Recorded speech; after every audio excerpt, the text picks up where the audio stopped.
Welcome to jet news. భారత రాష్ట్ర సమితి 2014-2018 ఎన్నికల తర్వాత 2023లో ఓటమి చూసిన పరిస్థితి. ప్రస్తుతం భారత రాష్ట్ర సమితి ప్రతిపక్ష పార్టీ ప్రధానంగా పనిచేస్తుంది. అయితే తెలంగాణలో భారత రాష్ట్ర సమితి ప్రతిపక్ష పాత్ర ఏ విధంగా ఉంది?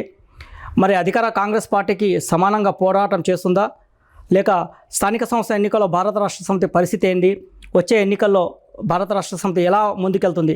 ఇక ఇదే విషయంపై మనం మాట్లాడేందుకు ఇవాళ భారత రాష్ట్ర సమితి కార్మిక విభాగం రాష్ట్ర కార్యదర్శి విజయ్ కుమార్ ఉన్నారు. మనం ఆయనతో మాట్లాడే ప్రయత్నం చేద్దాం. నమస్తే విజయ్ గారు, బాగున్నారండి? నమస్తే అండి, బాగున్నా. చాలా కూల్గా అనిపిస్తున్నారు. ఎందుకు పార్టీ అధికారం లేదనా, లేక పార్టీ ఓడిపోయిందన్న దాని విభాగంలోనా? పార్టీ ప్రజల గుండెల్లో ఉంది. అధికారం అనేది ఎవరికైనా అదేం శాశ్వతం కాదు. భారత రాష్ట్ర సమితి టీఆర్ఎస్ ఉన్నప్పుడు కూడా ప్రజల కోసం, తెలంగాణ ప్రజల కోసం, తెలంగాణ హక్కుల కోసం, తెలంగాణ రాష్ట్రం కోసము పుట్టినటువంటి పార్టీ. కాబట్టి గెలుపోటములన్నీ మాకు చాలా సర్వసాధారణమే. గెలిచినప్పుడేమీ పొంగిపోలేదు, ఓడిపోయినప్పుడేమీ కుంగిపోవాల్సిన అవసరం లేదు. ప్రజలు ఏ బాధ్యత ఇస్తే ఆ బాధ్యతను సమర్థవంతంగా నిర్వర్తించడం కోసము ప్రజలు ఇచ్చిన బాధ్యతను స్వీకరిస్తాం. కానీ విజయ్ కుమార్ గతంలో వామపక్ష సిపిఎం పార్టీలో పనిచేసిన విజయ్ కుమారా, లేక బీఆర్ఎస్ పార్టీ విజయ్ కుమారా?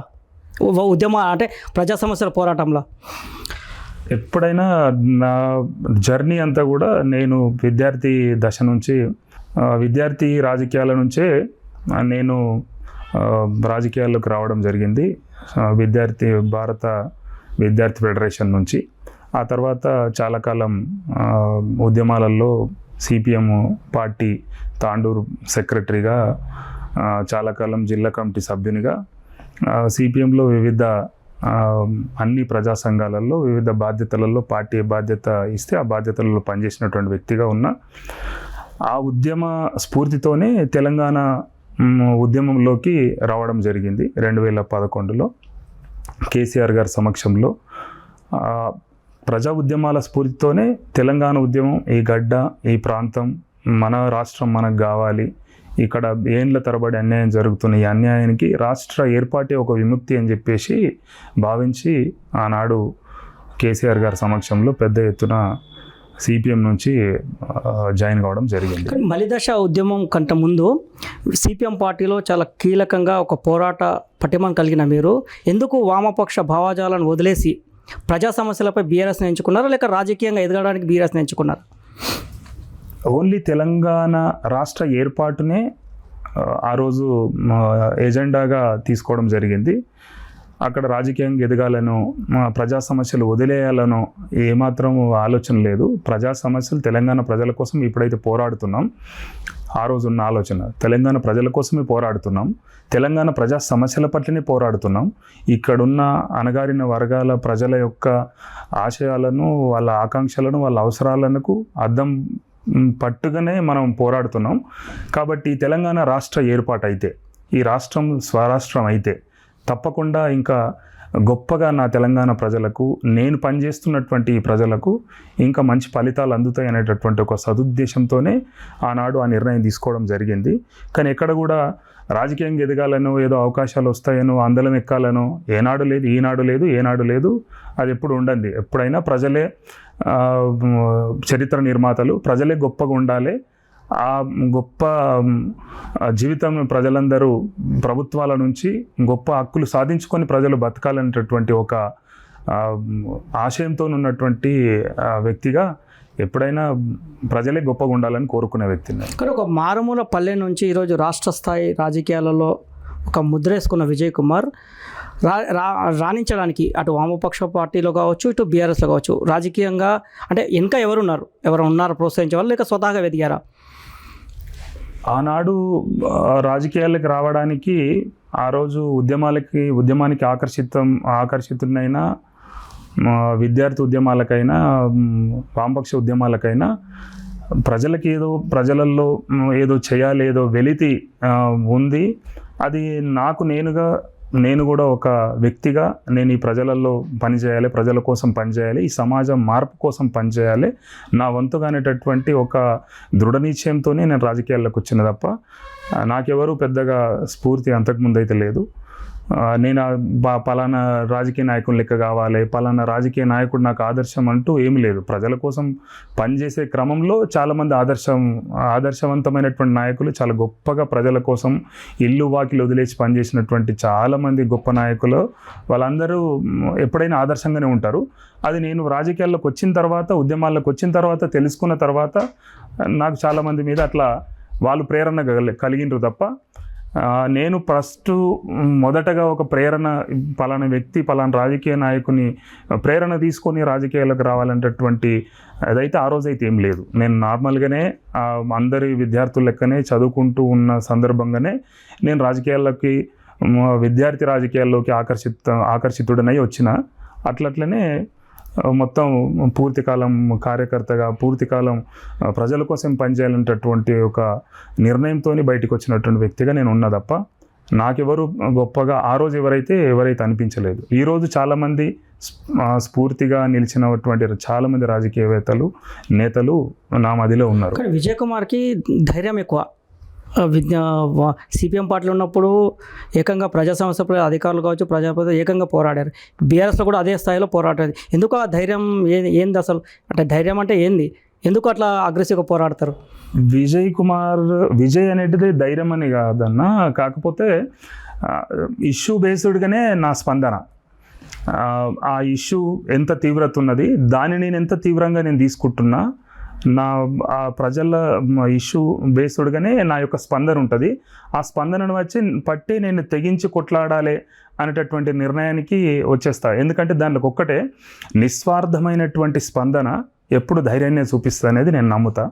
మనకు అనలేదన్న స్వార్థం ఉండి, మనకు అనలేదన్న ప్రయోజనాలు ఉండి, మనకు అనలేదని వస్తుందేమో అనుకున్నప్పుడు తప్పకుండా ధైర్యం సన్నగిల్లుతుంది. కానీ ఇది ప్రజలది, దీనికోసం ఎంత దాకైనా పోరాడవచ్చు. దీనికోసం పోరాడడంతో స్వప్రయోజనం ఏమి లేదు, ప్రజా ప్రయోజనమే ఉంటుంది దీంట్లో అనుకున్నప్పుడు గొప్పగా పోరాడడానికి ధైర్యాన్ని ఆ సమస్యని ఇస్తుంది. ఆ స్ఫూర్తి అంతకుముందు జరిగినటువంటి ఉద్యమాల స్ఫూర్తి అది ధైర్యంగా మారుతుంది అనేది నా అభిప్రాయం. మీరు 2014, 2018 10 సంవత్సరాలు బీఆర్ఎస్ పార్టీ, మీ పార్టీకి సంబంధించిన పాలన చూశారు. ఇప్పుడు కాంగ్రెస్ పాలన నడుస్తుంది. బీఆర్ఎస్ పాలన కాంగ్రెస్ పాలన డిఫరెంట్ ఏంది? అంటే మీరు ఒక టీఆర్ఎస్ వాదికి కాకుండా డిఫరెంట్ ఏమైంది?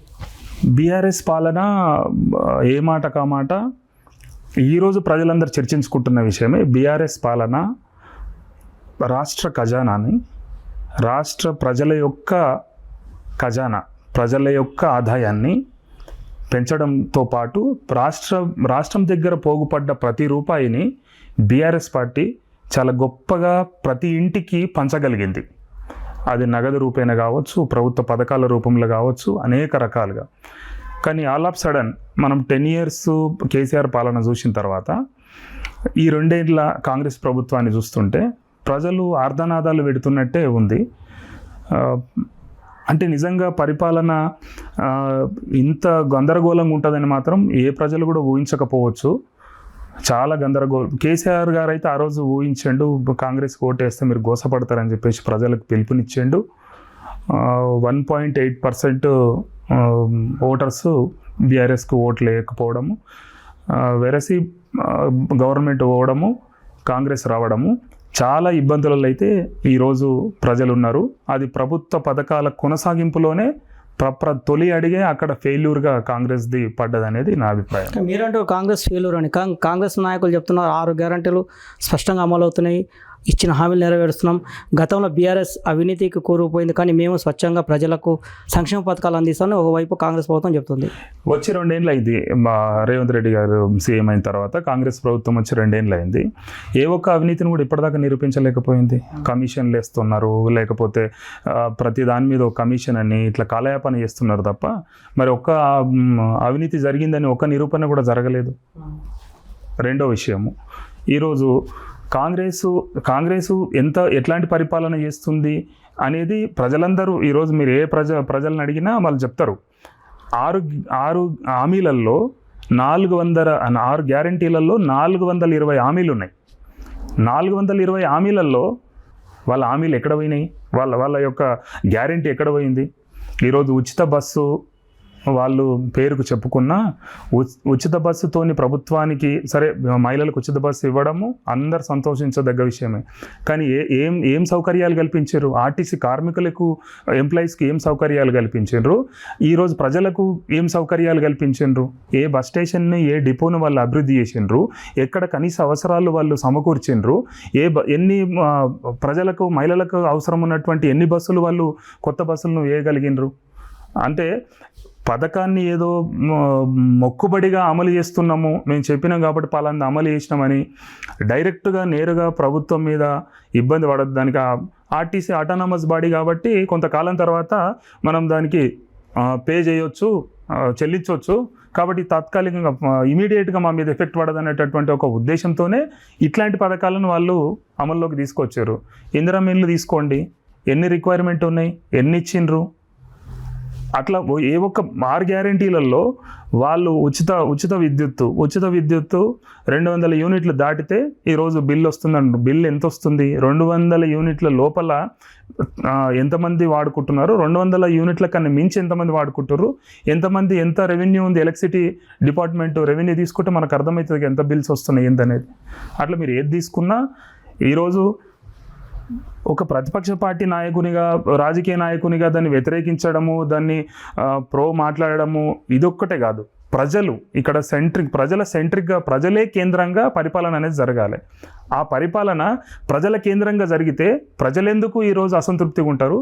ప్రజలెందుకు ఈరోజు మళ్ళీ బీఆర్ఎస్? ఇక్కడ మీరు అంటారు కానీ మీ పార్టీకి సంబంధించి 10 సంవత్సరాలు పాలించారు, మరి ప్రజలు ఎందుకు అసంతృప్తితో మీ పార్టీని ఓడించాల్సిన పరిస్థితి? మీరు డెవలప్మెంట్ చేశారు, మీరు సమస్యలు పరిష్కరించారు, మరి కాంగ్రెస్కి ఎందుకు అవకాశం ఇచ్చారు? ఇక్కడ ప్రజలు మమ్మల్ని మీరు గమనిస్తే ప్రజలు మమ్మల్ని ఓడించలేదు. ప్రజలు మాకు ఒక బాధ్యతనిచ్చిర్రు. ఏం బాధ్యత అంటే ఓన్లీ 1.8% ఓటింగ్ పర్సెంటేజ్లో 1.8%, అంటే కనీసం 2% ఓట్లు కూడా కాంగ్రెస్కి ఎక్కువ రాలేదు బీఆర్ఎస్ కంటే. అయితే ఈ చిన్న మార్జిన్, ఈ మైనర్ మార్జిన్ ఎందుకు డిఫరెన్స్ అయ్యింది అంటే ఇప్పటిదాకా వస్తున్నటువంటి కేసీఆర్ గారి పరిపాలనలో ప్రతి పల్లెను పాయింట్గా చూసుకుంటే ఒక చెత్త ఎత్తడానికి ఒక ట్రాక్టరు, ఇంటింటికి చెత్త ఎత్తడానికి ఒక ట్రాక్టర్ ఇచ్చింది, ప్రతి ఊరిలో ఒక పల్లె ప్రకృతి వనాన్ని పెట్టడం జరిగింది, ఒక డిఆర్సి సెంటర్ని పెట్టడం జరిగింది, ఒక వైకుంఠ ధామాన్ని ఏర్పాటు చేయడం జరిగింది, అవెన్యూ ప్లాంటేషన్ చేయడం జరిగింది. గ్రామాలలో మీరు గ్రామాలన్నీ 50 ఏండ్ల కింద నుంచి పాడుపడ్డటువంటి బావులు, పాడుపడ్డటువంటి ఇళ్ళన్నిటినీ, శిథిలావస్థకు చేరుతున్నట్టు అన్నిటినీ పల్లె ప్రగతి పేరుతోని మొత్తం సస్యామలంగా చేయడం అనేటటువంటి జరిగింది. దీని తర్వాత ఇంత జరిగినా కూడా అక్కడక్కడ కొంతమంది ఎమ్మెల్యేల మీద వ్యతిరేకత కావచ్చు, అక్కడ స్థానికంగా ఉన్నటువంటి పరిస్థితులను దృష్టిలో పెట్టుకొని కొన్ని సీట్లు కనుక ఒకవేళ మార్జిన్ ఉంటే తప్పకుండా ఆ 1.8% మార్జిన్ అనేది కూడా మిస్ కాకుంటుండే. డెఫినెట్గా కేసీఆర్ గారు సీఎంగా ఉంటుండే. కేసీఆర్ గారు ఎక్కడ ఓడిపోలేదు, ప్రజలు ఎక్కడ ఓడించలేదు. అది కాంగ్రెసు అబద్ధాలతోని, కాంగ్రెస్ యొక్క అబద్ధపు హామీలతోని, కాంగ్రెస్ భస్మాస్తుర హస్తంతో ఈరోజు ఈ ప్రభుత్వం అనేటటువంటిది బీఆర్ఎస్ పోయి కాంగ్రెస్ అనేటటువంటిది వచ్చింది. కానీ మీ జిల్లా విషయానికి వస్తే మీ వికారాబాద్ జిల్లాలో గతంలో 10 ఏళ్లలో బీఆర్ఎస్ పార్టీ కొన్ని కోట్ల రూపాయలతో నిధులు ఇచ్చి డెవలప్మెంట్ చేసింది. ఎందుకు మీ జిల్లాలో వర్గ విభేదాలతో మీ పార్టీకి సంబంధించిన ఎమ్మెల్యేలు ఓడిపోయారా, లేక పార్టీ మీద వ్యతిరేకతను ఓడిపోయారా? పార్టీ మీద వ్యతిరేకతతోనైతే ఎక్కడ ఓడిపోలేదు. బీఆర్ఎస్కు బ్రహ్మాండంగా ఓట్లు వచ్చినాయి మీరు ఏ కాన్స్టిట్యున్సీ చూసుకున్నా. కానీ బీఆర్ఎస్లో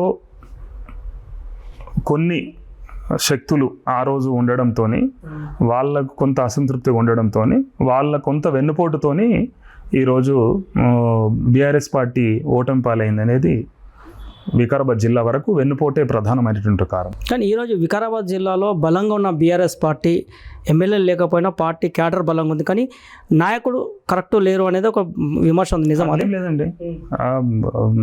తాండూరుకి ఎక్స్ఎమ్మెల్యే గారు రోహిత్ రెడ్డి గారు ఉన్నారు, వికారాబాద్ జిల్లా పార్టీ అధ్యక్షుడు మా ఎక్స్ఎమ్మెల్యే ఆనంద్ గారు ఉన్నారు, పరిగికి ఎక్స్ఎమ్మెల్యే మహేష్ రెడ్డి గారు ఉన్నారు, కొడంగల్కి ఎక్స్ఎమ్మెల్యే నరేందర్ రెడ్డి గారు ఉన్నారు. బ్రహ్మాండంగా ఈరోజు ప్రజా సమస్యలను తీసుకొని చాలా బ్రహ్మాండంగా ఈరోజు ఛాంపియన్గా ఈరోజు పోరాడుతుంది. అనేక సమస్యల మీద ఈరోజు జిల్లాలో బీఆర్ఎస్ పార్టీ ఛాంపియన్.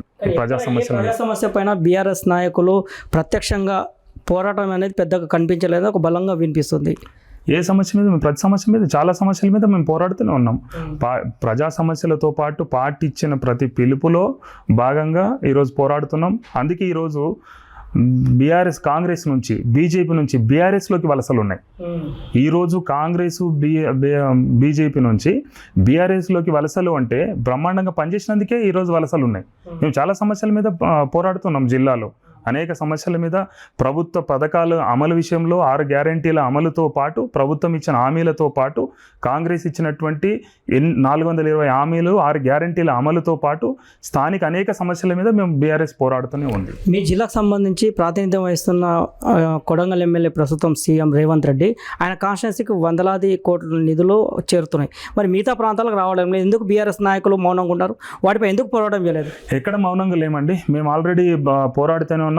మేము ఆల్రెడీ రోడ్ల మీదకి వచ్చి ధర్నాలు కూడా చేసినాం. మా అన్ని కొడంగల్కి ఏదైతే వాళ్ళు ఏదైతే కడా ఏదైతే పెట్టుకుర్రో, కొడంగల్ అర్బన్ అథారిటీ అనేది అయితే పెట్టిర్రో, అట్లా ప్రతి కాన్స్టిట్యున్సీ కూడా ముఖ్యమంత్రి జిల్లా అని చెప్పుకుంటున్నారు, స్పీకర్ జిల్లా అని చెప్పుకుంటున్నారు. తప్పకుండా అన్ని నియోజకవర్గాలను సమానంగా చూడాలి. కాబట్టి అన్ని తాండూరు కానీ, చెవెళ్ళకు మన కొడంగల్కి కానీ, వికారాబాద్ కానీ, పరిగికి కానీ అన్నిటికీ సమానమైనటువంటి నిధుల కేటాయింపు అనేది జరగాలని చెప్పేసి మా వాయిస్ ఉన్నది. మేము పోరాడుతూనే ఉన్నాం. కాకపోతే సహజంగా ఏం జరుగుతుందంటే ప్రజా సమస్యలు ఎంత మాట్లాడినా ఎంత దాన్ని ఇది చేసినా అధికార పార్టీ చేసేటటువంటి బుల్డోజింగ్ కింద వాళ్ళు ఏదైతే వాళ్ళు చేసుకుంటూ వెళ్తూ ఉంటారో అది 2, 3 ఏళ్ళు 4 ఏళ్ళు వచ్చే వరకు కూడా ప్రజలు ప్రజా సమస్యలను అట్లా గాలికి వదిలేసి వాళ్ళకు సొంత ఎజెండా ఉంటుంది. దాన్ని అమలు చేయడంలో చూపినటువంటి చొరవ ఈ ప్రజా సమస్యలు పరిష్కరించాలనే దాంట్లో ఉండదు. కాబట్టి అది సహజ సిద్ధంగానే మిగతా ప్రాంతాలకు అట్లా అన్యాయం జరుగుతూ ఉంటుంది. కానీ ఈ మధ్యన మీ వికారాబాద్ జిల్లాలో త్రిపుల్ ఆర్కి సంబంధించి బాగా ఆందోళన జరుగుతుంది. ఎందుకు ఆ త్రిపుల్ ఆర్ పైన రైతులను రెచ్చగొడుతున్నారు బీఆర్ఎస్ వాళ్ళు అనేది కాంగ్రెస్ ఆరోపణ. తప్పండి. బీఆర్ఎస్ ఎక్కడ కూడా ప్రజలను రెచ్చగొట్టట్లేదు, కొట్టదు కూడా. ఎందుకంటే కేసీఆర్ గారు ఉన్నప్పుడు ఒక అలైన్మెంట్ ఉంది. కేసీఆర్ గారు ముఖ్యమంత్రి ఉన్నప్పుడు ఉన్నటువంటి అలైన్మెంట్ని ఈరోజు కాంగ్రెస్ 2 అలైన్మెంట్లు మార్చింది. ప్రజలలో రైతులలో గందరగోళం సృష్టించింది. ఆ గందరగోళం ఎందుకు సృష్టించింది? సర్వే నంబర్లు అనౌన్స్మెంట్ చేసేసి జీవో కాపీ విడుదల చేసి ఈరోజు హెచ్ఎండి అధికారుల దగ్గరికి వెళ్తే మాకు తెలియదు ఏ సర్వే నెంబర్లు ఉన్నాయని చెప్పేసి, ప్రజాప్రతినిధుల దగ్గరికి వెళ్తే అసలు నిజంగా ఇట్లా త్రిబుల్ ఆర్ వస్తుందా అని చెప్పేసి వాళ్ళు ఒక అవగాహన లేమితోనో వ్యంగ్యంగానో వాళ్ళు స్పందించడము. తీరా చూస్తే ప్రజల్ని ఈరోజు అభద్రతలోకి నెట్టి వాళ్ళను భయభ్రాంతుల్లోకి నెట్టడము ఈ త్రిబుల్ ఆర్ యొక్క అలైన్మెంట్ మార్చడంతో జరిగింది. ఖచ్చితంగా త్రిబుల్ ఆర్ను ఫస్ట్ ఉన్న కేసీఆర్ గారు ముఖ్యమంత్రిగా ఉన్నప్పుడు ప్రపోజ్ చేసినటువంటి అలైన్మెంట్నే దాన్ని మార్చకుండా దాన్ని అట్టినే కొనసాగించాలని. దీంట్లో ముఖ్యంగా మా డిమాండ్ ఏంటంటే ప్రజల తరపున పెద్దల భూములు, బాగా బలిసినోళ్ళ భూములు, 100 ఎకరాల భూములు ఉన్నటువంటి భూస్వాముల భూముల నుంచి రియల్ ఎస్టేట్ వ్యాపారస్తుల భూములను తప్పించడం కోసము పేద రైతులు ఎకరా, అరెకరము, కుంట, 10 కుంటల నుంచి 2-3 ఎకరాలు 5-6 ఎకరాలు ఉన్నటువంటి పేద రైతుల భూముల నుంచి వాళ్ళు ఏదైతే అలైన్మెంట్ మార్చిండ్రో దీన్ని మేము తీవ్రంగా ఖండిస్తున్నాం, దీన్ని వ్యతిరేకిస్తున్నాం. ఎందుకంటే ప్రజలు కూడా కోట్ల విలువైన భూములను, కోట్ల రూపాయల విలువైనటువంటి మార్కెట్ విలువతో కూడుకుంటే కోట్ల విలువైనటువంటి భూముల్ని ఈరోజు 15 లక్షలు ఇస్తాము, 20 లక్షలు ఇస్తాము అని చెప్పేసి ఆ రకంగా ప్రచారం చేయడము, దానికి ఎవరు బాధ్యత తీసుకోకపోవడం కూడా ఒక చాలా ఆందోళనకరంగా ఉంది. దీని మీద డెఫినెట్గా టీఆర్ఎస్ పోరాడుతుంది. కానీ మీ టీఆర్ఎస్ పార్టీకి సంబంధించిన నాయకుల భూములు ఎక్కువ ఉండడంతో వాళ్ళే ఇవి తెర వెనుక రైతులను రెచ్చగొడుతున్నారు అనేది ఆరోపణ ఉంది. నిజం అదే? ఇప్పుడు ఒకవేళ అవైతే సర్వే చేసుకోవచ్చు. సర్వే నెంబర్ ఆల్రెడీ అనౌన్స్మెంట్ అయింది కాబట్టి పబ్లిక్ డొమైన్లోనే పెట్టినరు అన్ని. నిజంగా అందులో టీఆర్ఎస్ వ్యక్తుల భూములు ఉన్నాయా, టీఆర్ఎస్ పార్టీలో అగ్రనాయకులు ఉన్నాయా, ఎవరి ఉన్నాయి అనేది కూడా ఒకసారి తీసుకుంటే సరిపోతుంది. గవర్నమెంట్ మీ చేతుల్లోనే ఉంది, మీరే చూసుకోవచ్చు. అది అద్దం లెక్క ఉంది మొత్తము. అక్కడ మా డిమాండ్ ఒక్కటే అండి, పేద రైతుల యొక్క భూములు 1 కుంటా నుంచి మొదలుకొని 3-4 ఎకరాల వరకు, 5-6 ఎకరాల వరకు ఉన్నటువంటి పేద రైతుల భూముల నుంచే ఈరోజు త్రిబుల్ ఆర్ని తీసుకెళ్తారు.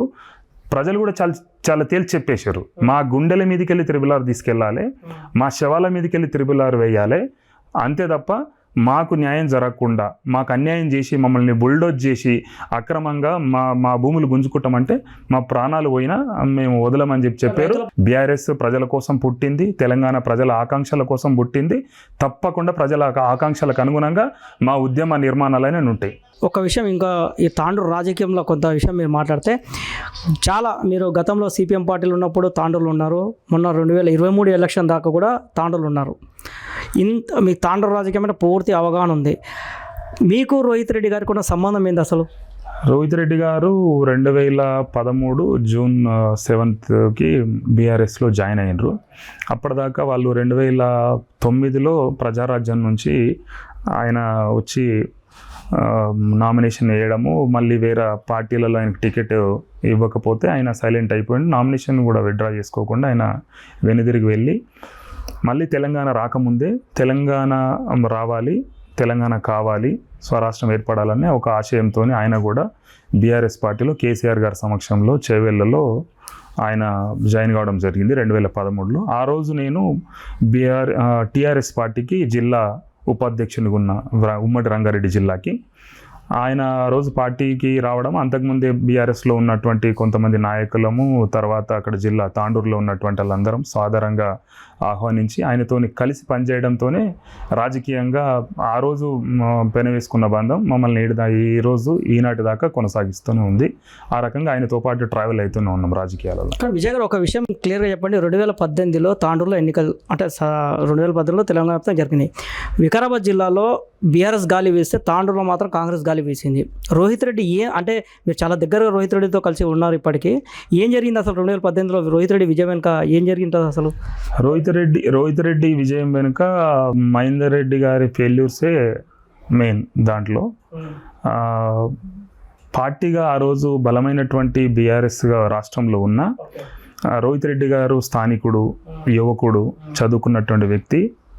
దాంతోపాటు వేలాది మంది యువకులు ఆయనతో పాటు కలిసి నడవడము, ముఖ్యంగా తాండూరులో ఒక కొత్త మార్పును తీసుకురావాలి, ఒక యువకుడైతే స్థానికుడైతే గొప్పగా తాండూరు అభివృద్ధి అయినటువంటి ఉద్దేశంతో కాంగ్రెస్ పార్టీని ఏదనేది చూడకుండా రోహిత్ రెడ్డి గారిని గెలిపించుకోవాలనేటటువంటి ఒక ఆకాంక్ష బలంగా ఆ రోజు ఉంది. కాబట్టి ఆయన గెలవగలిగిండు, మహేందర్ రెడ్డి గారిని ఓడించగలిగాడు.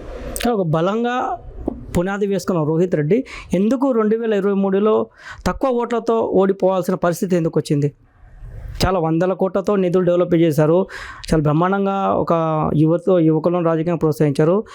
ఇంత చేసినప్పుడు కూడా ఎందుకు తక్కువ ఓట్లతో ఓడిపోవాలి? ప్రధాన కారణం ఇక్కడ ప్రధాన కారణం ఒకటే అండి, నేను ఇందాక మీకు స్టార్టింగ్ మాట్లాడుతూ చెప్పిన వెన్నుపోటుకు గురి కావడం. అంటే ఈ రాష్ట్రంలో మొట్టమొదట తొలి వెన్నుపోటుకు తాండూరే గురైంది, అది రోహిత్ రెడ్డి గారికి గురైంది అనేది నేను గట్టిగా చెప్పగలుగుతా.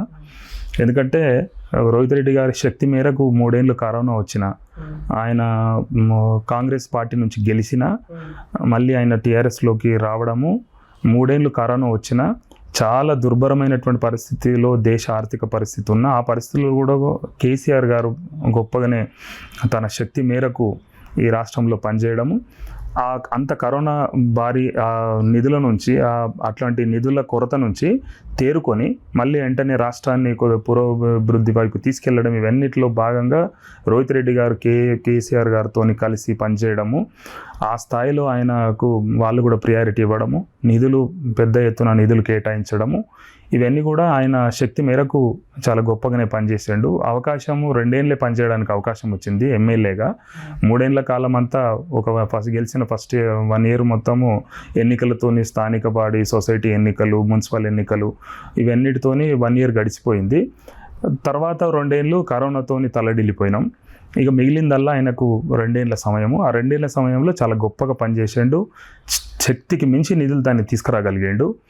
అయితే వెన్నుపోటే ప్రధాన కారణంగా అక్కడ వెన్నుపోటుకు గురి కావడం జరిగింది.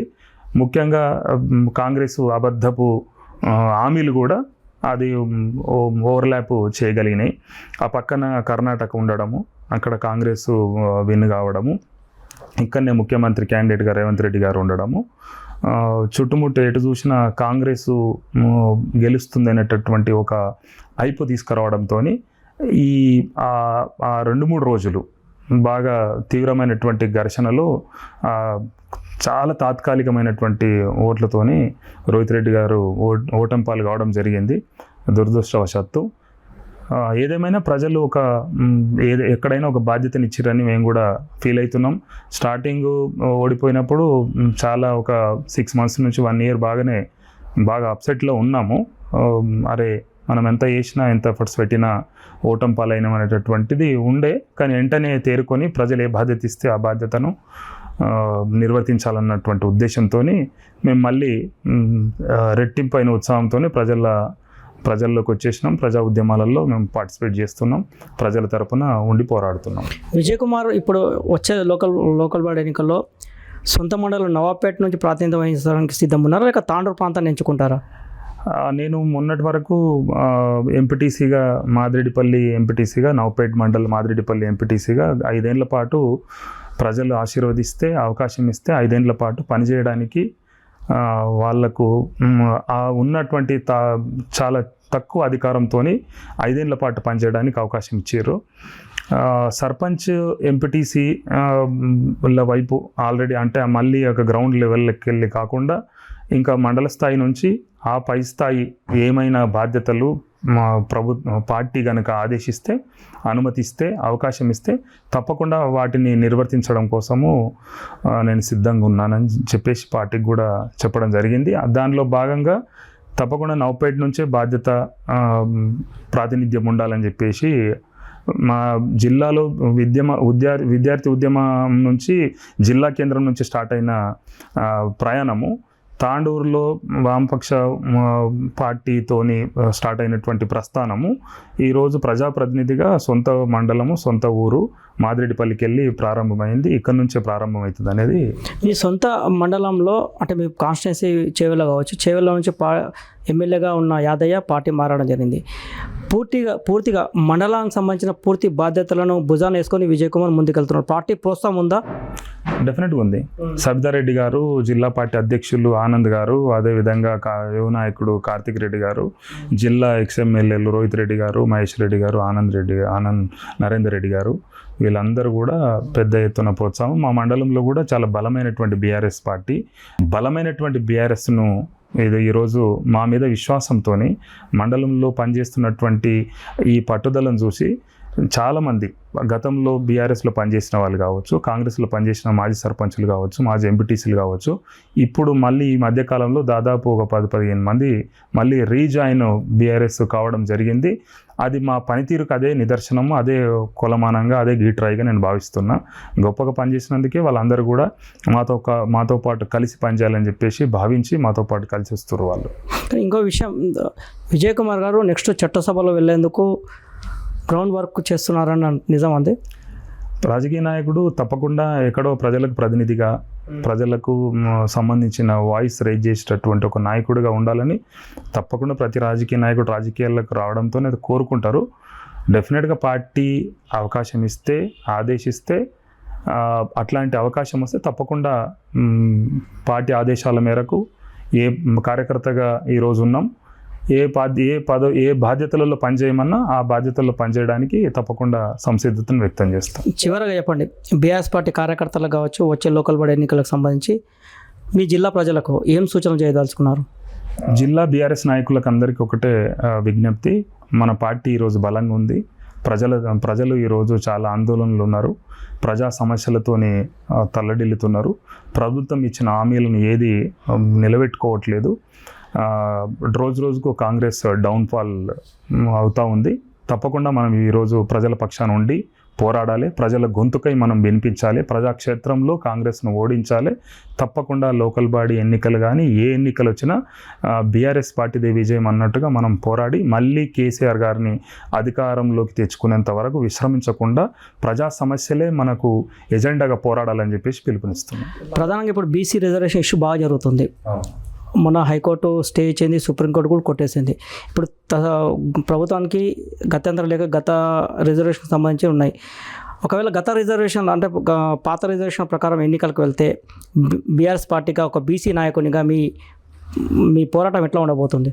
ప్రభుత్వము ఏదైతే మన కామారెడ్డి డిక్లరేషన్ ఖర్గే గారితో నుంచి 42% రిజర్వేషన్లు ఇస్తామని చెప్పేసి ఏదైతే డిక్లరేషన్ చేయించిందో దీన్ని ఆడలేక ఓడినన్నట్టు ఈరోజు గవర్నర్ గారి దగ్గర సంతకం దగ్గర నుంచి రాష్ట్రపతి ఆమోదం వరకు ఒక దగ్గర ఫెయిల్ అవుతూనే నాకు టీఆర్ఎస్ 10 years లైజనింగ్ కరెక్ట్ చేయలేదు సెంట్రల్తోని, కరెక్ట్గా ఒక ముఖ్యమంత్రి అయి ఉండి ప్రధానమంత్రితోని పని తీసుకోలేకపోయిందని చెప్పేసి రేవంత్ రెడ్డి గారు గొప్ప విమర్శలు చేసి పదుల సార్లు ఈరోజు ప్రధానమంత్రిని కేంద్ర మంత్రులను అందరినీ కలిసి మరి బీసీ బిల్లు ఎందుకు ఆమోదించకుండా 9వ షెడ్యూల్లో చేర్చకుండా బీసీ బిల్లు మీద గవర్నర్ సంతకం పెట్టించకుండా రాష్ట్రపతి ఆమోదం తెలపకుండా ఎందుకు ఆగుతున్నదన్న విషయం రేవంత్ రెడ్డి గారు ఎందుకు అడగడండి? ఎందుకు అడగడు ఆయన? ఎందుకు ఒక లెటర్ రాయడు?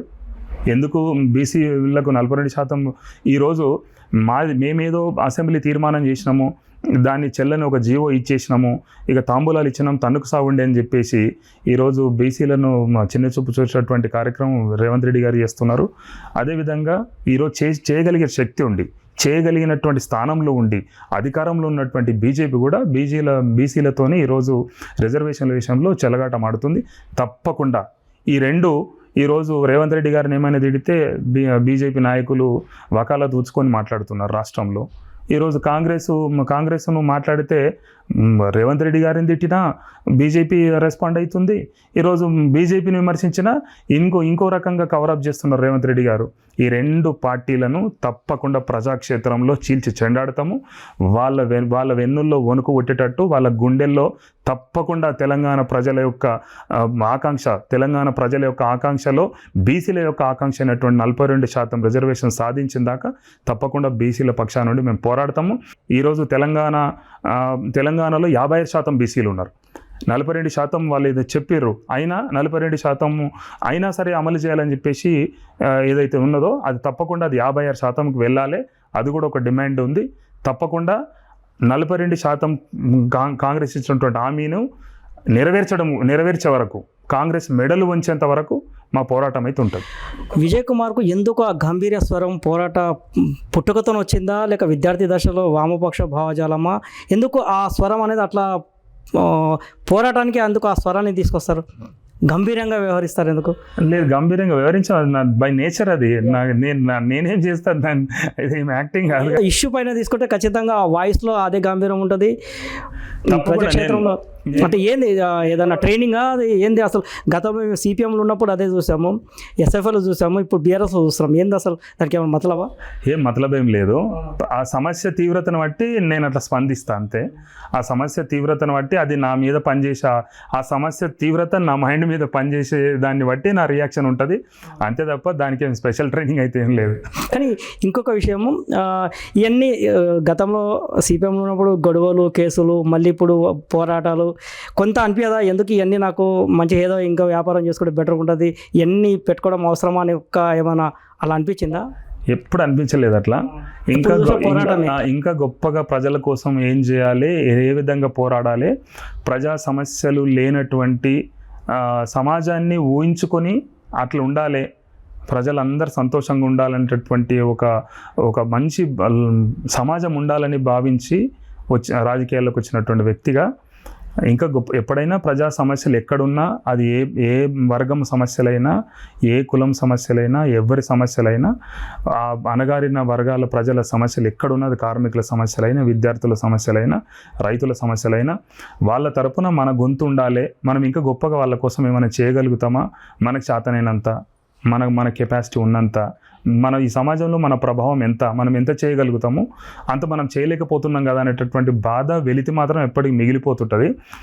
ఈ ప్రభుత్వాలు వస్తుంటాయి, పోతుంటాయి. ప్రభుత్వాలు ఎప్పుడైనా ప్రజల యొక్క ఆర్థిక పరిస్థితిని మెరుగుపరిచినప్పుడు, సామాజికంగా ప్రజలు ఎదిగినాడు, ఆర్థికంగా ఎదిగినాడు, ఒక గొప్ప మార్పుకనే శ్రీకారం చుడుతుంది అనేది నా ఉద్దేశము. అందులో ఈ ప్రజా ఉద్యమాలు అనేటటువంటి ఇంకా గతంతో పోలిస్తే ఇప్పుడు ఇండివిజువలైజేషన్ అయిపోయింది. వ్యక్తిగతంగా నాకేమొస్తుంది అనేటటువంటి దాని మీదనే ప్రజా ఉద్యమాల నిర్మాణం కూడా బాగా సన్నగిల్లిపోయింది. కానీ నిజంగా గతంతో 10-15 ఏళ్ల కింద చూసుకుంటే, తెలంగాణ ఉద్యమమే మనం చూసుకుంటే ఊరు ఉద్యమ కేంద్రం అయ్యింది. ఊరు ఉద్యమ కేంద్రం అయింది. మొత్తం సకల జనులు సమ్మె వేసి మనం సాధించుకున్నాం. అట్లాంటి ఒక ఏ పోరాటానికి ఇది బీసీల కోసం కావచ్చు, రేపు కాంగ్రెస్ ఇచ్చినటువంటి హామీల అమలు కోసం కావచ్చు, అట్లాంటి మహత్తర ఉద్యమాలు జరిగితే తప్ప ప్రభుత్వాలు మాటినవి అనేది నా వ్యక్తిగతమైనటువంటి అభిప్రాయం. ఇప్పుడు మీరు చిన్నప్పటి నుండి కుటుంబాన్ని ఊరిని దూరంగా ఉండి అనేక పోరాటాలు ఆ స్థాయిలో వెళ్ళారు. మీ కుటుంబ సభ్యులు ఎప్పుడు అబ్జెక్షన్ చేయలేదా? మీరు ఎందుకు ఈ రాజకీయాలు, ఎందుకు ఈ పోరాటాలు కొంత అలా వాళ్ళు ఏమో అబ్జెక్షన్ చేయలేదా? చేసింది. మా అమ్మ అంటుండేది, అరే మంచి చదువుకొని ఏదన్నా ఉద్యోగం చేస్తే అయిపోతుంది కదరా, ఎందుకు ఇవన్నీ పార్టీలు అవి ఇవి జైళ్ళు ఈ కేసులు ఇవన్నీ ఎందుకని. ఈ రోజు కూడా మా అమ్మ ఆవేదన అది ఉంది. కానీ ఎందుకో ఆ రోజు 2002-2003లో ఎప్పుడైతే స్టార్ట్ అయిందో అప్పుడు కూడా అప్పుడు చాలా కాలం, ఒక 5-6 ఏళ్ళ కాలము నాకన్నా పార్టీలో ఆర్గనైజేషన్లో ముందున్న వాళ్ళని అందరినీ కూడా వాళ్ళని కూడా వచ్చి వాళ్ళు రిక్వెస్ట్ చేశారు, మా వాడిని మీ ఎంట దింపుకోకండి, తీసుకోకండి, లేకపోతే నన్ను కూడా వద్దని చెప్పేసి చాలా వారించింది మా అమ్మ మా నాన్న. కానీ ఎక్కడైనా ఆ రోజు నన్ను వాళ్ళేం ఆపలేరు. నేను కూడా ఆగాలన్న ఆలోచన లేకుండే కాబట్టి ఆగలేకపోయిందేమో. ఆ తల్లి ఎట్లయినా కోరుకుంటుంది కదా, పిల్లలు భద్రంగా ఉండాలి, సుఖంగా క్షేమంగా ఉండాలని కోరుకుంటుంది కదా. నాకైతే ఎప్పుడు కూడా నేను చేసింది తప్పు, నేను చేసింది పొరపాటు అనేటటువంటి గిల్టీ అయితే ఎక్కర్లేదు. ఇంక గొప్పగా ప్రజల కోసం పనిచేయాలి చివరి ఊపిరి దాకా అనేదే ఉంది, అంతే. ఓకే, థ్యాంక్ యూ విజయ్ గారు, మీ సమయం ఇచ్చినందుకు. పోరాటం అనేది ఇప్పుడే కాదు, చివరి వరకు పోరాటం చేస్తాను. ప్రజల కోసం ఎంతకైనా పోరాటం కొనసాగిస్తాను. ఎన్ని ఇబ్బందులైనా, ఎన్ని అవాంతరాలు ఎదురైనా ప్రజాక్షేత్రంలోనే తేల్చుకుంటానని విజయ్ కుమార్ చెప్తున్నారు. ఇది ఇవాళ స్పెషల్ ఇంటర్వ్యూ. మరొక ఇంటర్వ్యూ మళ్ళీ కలుద్దాం. అంతవరకు సెలవు. నమస్కారం.